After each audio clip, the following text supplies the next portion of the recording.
We're looking at the current microwave relay station at Soap Creek, just outside of Ottumwa, Iowa.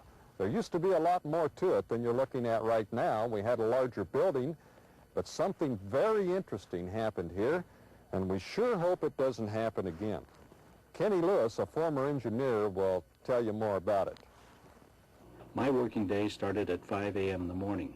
My job was to pull the videotapes for the morning and load them on the 3 videotape machines. The technical director that morning was Pat O'Connor. His job was to pull and load the films and slides. I believe it was about 5:30 in the morning when Jim Lasley, the transmitter engineer, gave me a call on the two-way radio. He asked me if we were sending him picture and sound. After checking, I confirmed that we were. Jim said all he was getting was a black line and no DC level, which seemed to indicate to me that the transmitter at Soap Creek microwave site had no power. Nothing I could do at the studio would help matters any, and we knew everything at my site and at the transmitter were working okay. I decided to give Jerry Dreger, the chief engineer, a call at home for help.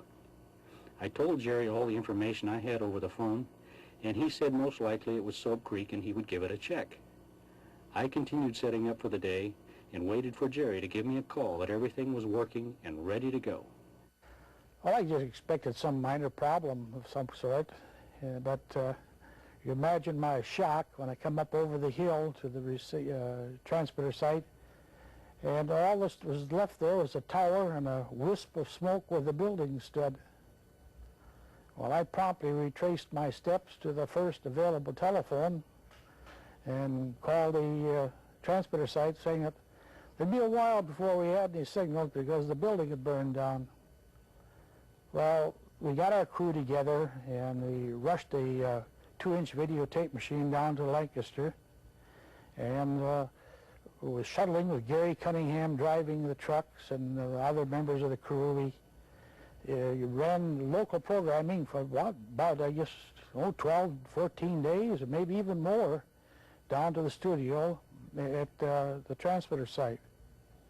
In the meantime, we had that morning of the fire, we had our sales staff, a couple of members of our sales staff, they ran to Chicago, or drove to Chicago and picked up antennas and spare emergency parts, and driving all night coming back, we had the equipment the next morning, and we'd assembled a local carpenter and we built a little plywood shack, and by evening we had staff members from our sister stations coming down, and we had network facilities coming in and relayed down to Lancaster by that evening of the second day.